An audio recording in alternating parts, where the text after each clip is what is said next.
Doctor Rajiv, स्वागत है आपका हमारे इस खास शो में।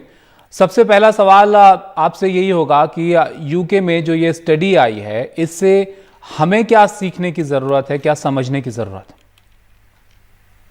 ये बहुत अजीब सवाल है और मैं हमारे व्यूवर्स के लिए ये B1617 क्या है उसके बारे में कुछ बताता हूँ।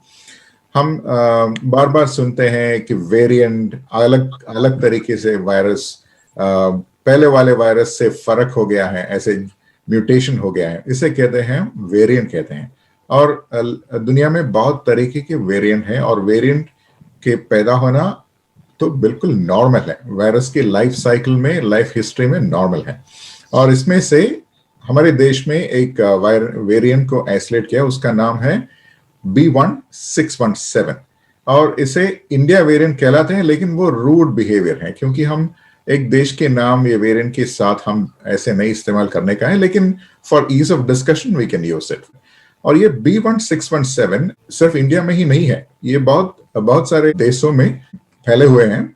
और जैसे हमारे देश में इसकी स्टडीज हो रहा है और पब्लिक हेल्थ इंग्लैंड, जो इंग्लैंड का एक बहुत रिस्पॉन्सिबल गवर्नमेंट ऑर्गेनाइजेशन है, जो इनके बारे में लगातार रिसर्च करने जा रहे हैं। और ये लेटेस्ट पब्लिकेशन जो है कि ये इंडियन वेरिएंट जो ब्रिटेन में है, उससे डेथ, ये हॉस्पिटलाइजेशन का रेट, जितने लोग हॉस्पिटल में एडमिट करते हैं, ये पहले वाले ओरिजिनल वेरिएंट से कुछ फर्क नहीं है। क्योंकि अगर नए वेरिएंट, इंडियन वेरिएंट, अगर if it was more dangerous और if it was more virulent, then more people would be hospitalised. Data तो है वो शायद 3000 लोगों की डेटा है, तो बहुत अच्छा डेटा है। B1617 का डेटा है, उन्होंने रिलीज किया है। उन्होंने कहा कि उनका हॉस्पिटलाइजेशन रेट सिर्फ 1.1% है, क्योंकि 1 आउट ऑफ 100। और यही हॉस्पिटलाइजेशन रेट था पहले वाले वेरिएंट का, वो जिसे 614G कहते हैं हम, क्योंकि हम तो कहते हैं ओरिजिनल वायरस और ये नया virus. In other words, original और नया वायरस के नंबर्स में कुछ फर्क नहीं है। फर्क जिसमें है वो है सेकेंडरी अटैक रेट में। उसका मतलब यह है कि ये अगर मुझे एक वायरस आ गया तो मैं कितने लोगों को ये वायरस दे सकता हूं और कितने टाइम पर।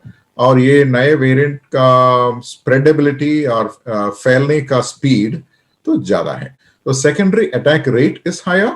उसका मतलब है कि it spreads faster in the community, and that's also one of the reasons why in our country the virus is spreading faster than before. Now in one house more people are getting infected compared to last year when less people were getting infected in each house. लेकिन doctor Rajiv, एक सवाल ये भी है कि UK में transmission ज़्यादा है, लेकिन हॉस्पिटलाइजेशन की ज़्यादा ज़रूरत वहाँ पर नहीं पड़ रही है। तो फिर हमारे देश में ऐसा क्यों लग रहा है कि ज़्यादा लोग हॉस्पिटल पहुँच गए और बीमारी गंभीर हुई है?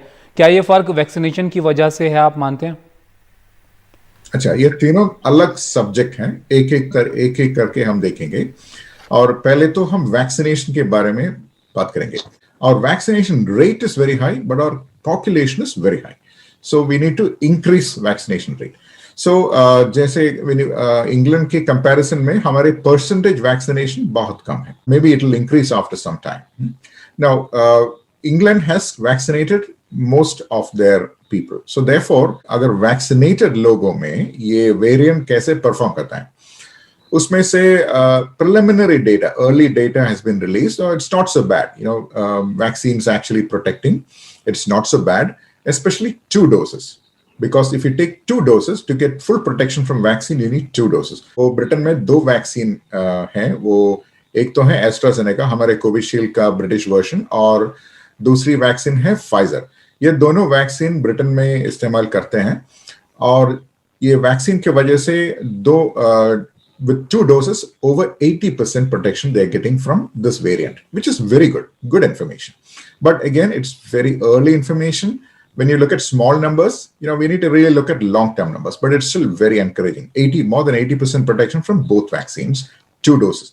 1 doses, it is too early to say. शुक्रिया डॉक्टर राजीव, आपका हमारे साथ जुड़ने के लिए।